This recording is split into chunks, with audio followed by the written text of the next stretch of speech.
அஸ்ஸலாமு அலைக்கும் வரஹ்மத்துல்லாஹி வபரகாத்துஹு. அல்ஹம்துலில்லாஹ் வஸ்ஸலாத்து வஸ்ஸலாம் அலா ரசூலில்லாஹி அம்மா பஅத். கண்ணியத்திற்குரிய எல்லாம் அல்ல அல்லாஹ்வின் நல்லடியார்களே, பாசத்திற்குரிய இஸ்லாமிய பெரியோர்களே, தாய்மார்களே, சகோதர சமுதாயத்தை சார்ந்த அருமையான சகோதர சகோதரிகளே, 2026 ஆண்டினுடைய கோடை காலம் ஏப்ரல் மாதம் ஆரம்பமாகிவிட்டது. இந்த ஆண்டு மற்ற ஆண்டு வெப்பநிலையை விட அதிகமாக வெப்பம் ஏற்படும் என்று வானிலை எச்சரிக்கை விடுவதை நாம் கண்கூடாக பார்த்து வருகின்றோம். மற்ற ஆண்டுகளை விட இந்த ஆண்டு வெப்பத்தின் தாக்கம் அதிகமாக காணப்படும். கிட்டத்தட்ட 103 டிகிரி 104 டிகிரி வரையிலும் அதைவிட அதிகமாக வெப்பநிலை ஏற்படும் என்பதாக வானிலை அறிக்கையை தந்து கொண்டிருக்கின்றது. எனவே மனித சமுதாயம், குறிப்பாக குழந்தைகள், சிறுவர்கள், வயதானவர்கள், நோயால் தாக்கப்பட்டவர்கள், இவர்களெல்லாம் மதியம் 12 மணி முதல் 3 மணி வரையிலும் வீட்டை விட்டும் வெளியே வராமல் இருப்பது நல்லது என்பதாக வானிலை அறிவித்து காட்டுகின்றது. இந்த வெப்பத்தின் காரணத்தினால் நோய்கள் ஏற்படுவதற்கு அதிகமான சாத்தியக்கூறுகள் உண்டு.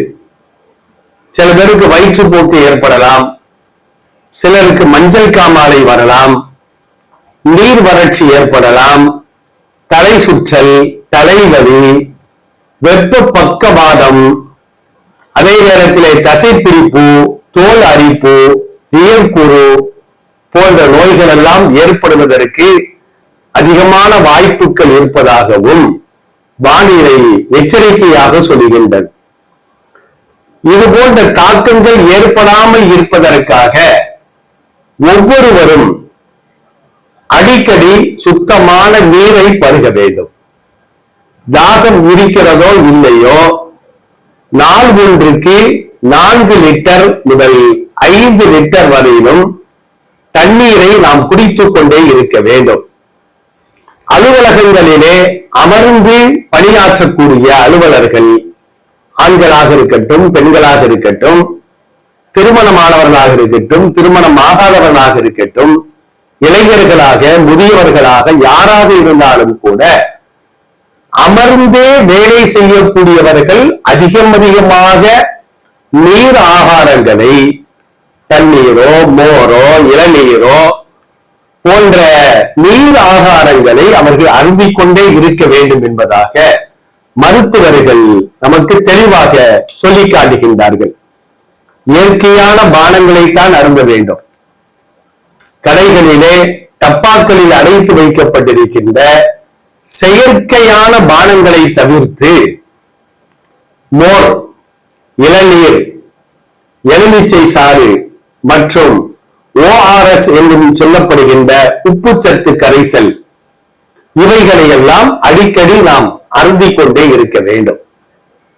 தர்பூசணி, அதே நேரத்தில் வெள்ளரிக்காய், கிருமிப்பழம், ஆரஞ்சு போன்ற நீர் சத்துக்கள் நிறைந்த பழ வகைகளையும் காய்கறிகளையும் அதிகமாக நாம் சாப்பிட வேண்டும்.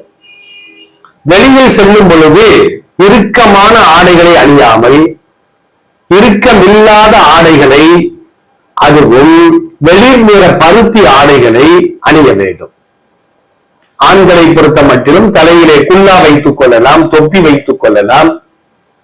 பெண்களை பொறுத்த மட்டிலும் தலையிலே சால் போட்டு வெயிலின் தாக்கத்தை, வெப்பத்தை விட்டும் தங்களை தற்காத்துக் கொள்ள வேண்டும். குழந்தைகளை நாம் வெளியே அழைத்து செல்லும் பொழுது தவறாமல் குழந்தைகளுக்கும் தண்ணீர்களை நாம் எடுத்து செல்ல வேண்டும். சிறு குழந்தைகள், பேச தெரியாதவர்கள், பேச ஆரம்பிக்காதவர்கள் தண்ணீர் கேட்பதற்கு அவர்களால் முடியாது. பெற்றோர்கள், குறிப்பாக தாய்மார்கள் தான் அடிக்கடி அந்த குழந்தைகளுக்கு நீர் ஆகாரங்களை, தண்ணீரை கொடுத்து கொண்டே இருக்க வேண்டும். குறிப்பாக கண்களிலே அந்த சன்கிளாஸ் என்று சொல்லப்படுகின்ற வெப்ப கதிர்கள் தாக்காத கண்ணாடிகளை அணிந்து கொண்டால் அது மிகவும் நல்லது என்பதாக மருத்துவர்கள் நமக்கு தெளிவாக சொல்லி காட்டுகிறார்கள். சில பேர் என்ன செய்வாங்க தெரியுமா? வெயில அலைஞ்சிட்டு நேர குளிர்பான கடைக்கு போய் ஐஸ் நல்லா அள்ளி போட்டு ஒரு குளிர்பானத்தை குடித்து விடுவார்கள்.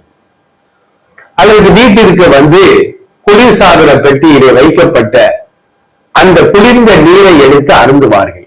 இது மிகப்பெரிய ஒரு தவறு.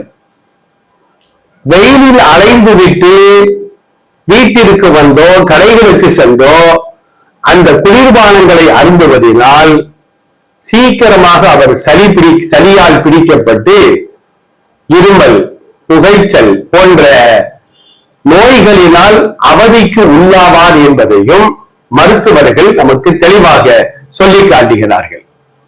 கோடை காலங்களிலே தேநீர், காஃபி போன்ற பானங்களை அருந்துவதை முற்றிலுமாக தவிர்க்க முடியவில்லை என்றாலும் அவைகளை நாம் சற்று குறைத்துக் கொள்ள வேண்டும். தண்ணீர் எவ்வளவு வேண்டுமானாலும் அருந்தலாம்.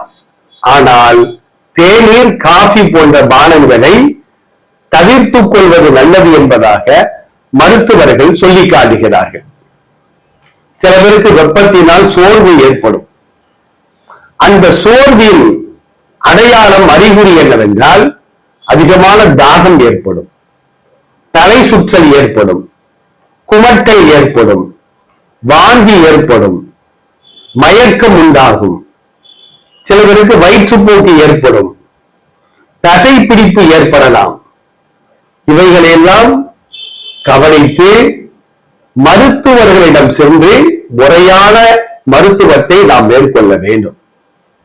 நாம ஒரு மாத்திரை எடுத்து போடுவது கூடாது. கோடையின் தாக்கம் அதை குறைக்க வேண்டுமானால் மருத்துவர்களின் அந்த அறிவுறுத்தலின்படிதான் மருந்து மாத்திரைகளை நாம் சாப்பிட வேண்டும்.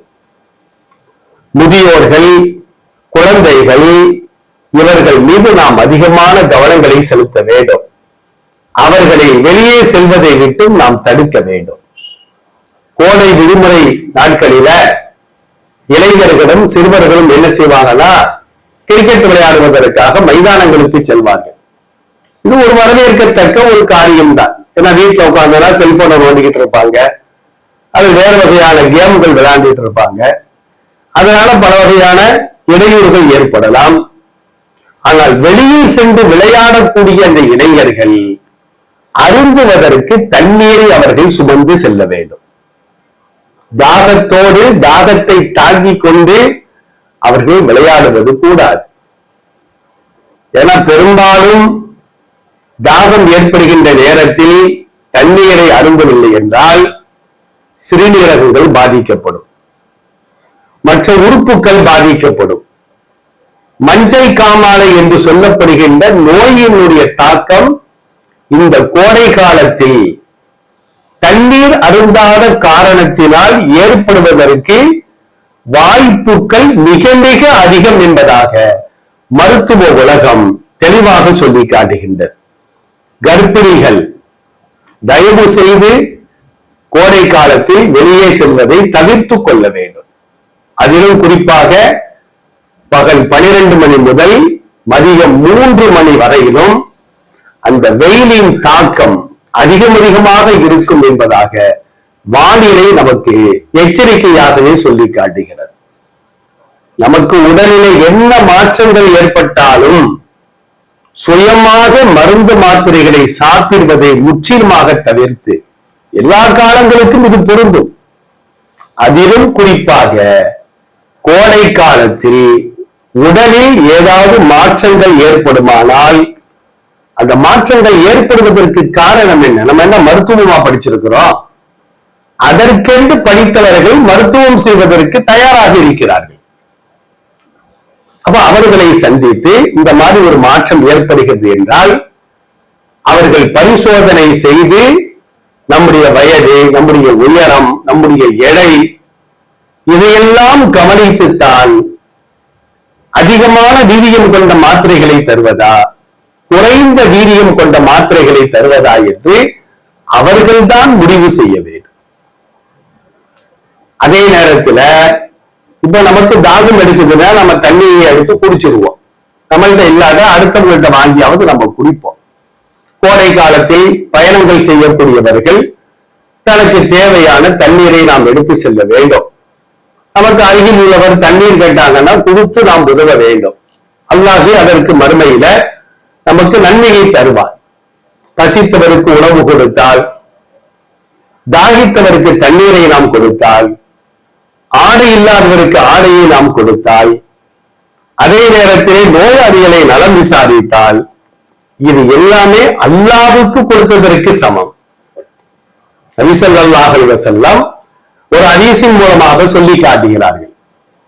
பக்கத்துல ஒரு முஸ்லிமா, ஹிந்துவா, கிறிஸ்தவரா, நாத்திகரா, ஆத்திகரா, அதையெல்லாம் நாம பார்ப்பது கூடாது. தாகமாக இருக்கிறது, தண்ணீர் தாருங்கள் என்று சொல்லி கேட்டால் நாம் உடனடியாக எடுத்து கொடுக்க வேண்டும். இந்த மார்க்கம் வலியுறுத்துகிறது, இந்த சமுதாயத்தை சார்ந்த ஒவ்வொருவரையும் வலியுறுத்துகிறது. இப்ப நாம கேட்டு வாங்கி குடிச்சிருந்தோம். ஆனா பறவைகள், கால்நடைகள், ஆடு மாடுகள் இவைகளெல்லாம் கேட்குமா? நம்மிடத்தில் கேட்குமா? எனவே அவைகள் பறக்கின்ற பொழுது, வருகின்ற பொழுது அவைகள் அருந்துவதற்கு நாம் ஏதாவது தண்ணீரை கொடுக்க வேண்டும். ஒவ்வொரு வீட்லயும் மொட்டை மாடிகள்ல இந்த கோடை காலத்துல என்ன செய்யணும் அப்படின்னா, ஒரு பாத்திரத்தில் தண்ணீரை நாம் வைக்க வேண்டும். வியாபாரிகள் தங்கள் கடைகளுக்கு முன்னால் ஒரு வாளில தண்ணியை வச்சுட்டா அப்படின்னா மாடுகள் அல்லது நாய்கள் வந்து அந்த தண்ணீரை அருந்திக் கொள்ளும். பறவைகளுக்கு மொட்டை மாடிகளிலே ஒரு சின்ன பாத்திரத்துல தண்ணீரை நம்ம வச்சுட்டா அப்படின்னா டெய்லி வைக்கணும். வச்சுட்டா அப்படின்னா அவைகள் வந்து அந்த தண்ணீரை அருந்தி செல்லும். நபி ஸல்லல்லாஹு அலைஹி வஸல்லம் அவர்கள் ஒரு செய்தியை இந்த சமுதாயத்திற்கு பதிவு செய்கிறார்கள். புகாரில 173, 174வது செய்தியாக பதிவு செய்யப்படுகிறது. ஒரு மனிதர் ஒரு பாதை வழியாக சென்று கொண்டிருக்கிறார். அவருக்கு கடுமையான தாகம்.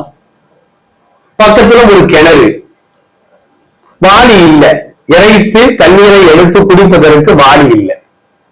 உடனே அவர் என்ன செய்றார் அப்படின்னா, அந்த படிக்கட்டு வழியாக கீழே இறங்குகிறார். இறங்கி தேவையான தண்ணீரை குடித்து விட்டு தாகம் தீர்ந்த பின்னால் படியேறி மேலே வருகிறார். மேல வந்தா ஒரு நாய் என்ன செய்தா அப்படின்னா ஈர மண்ணை நக்கி கொண்டே இருக்கிறது. அப்ப அவருக்கு புரிகிறது, மனிதன் தானே, புரியத்தானே செய்யும். ஆகா, நமக்கு ஏற்பட்ட தாகம் இந்த நாய்க்கும் ஏற்பட்டு இருக்கிறது போன்று தெரிகிறது. இந்த நாய் எப்படி இறங்கி தண்ணீரை குடிக்கும் அப்படின்னு யோசித்து மறுபடியும் அவர் அந்த படிக்கட்டு வழியாக கிணற்றுக்குள்ளால் இறங்குகின்றார்.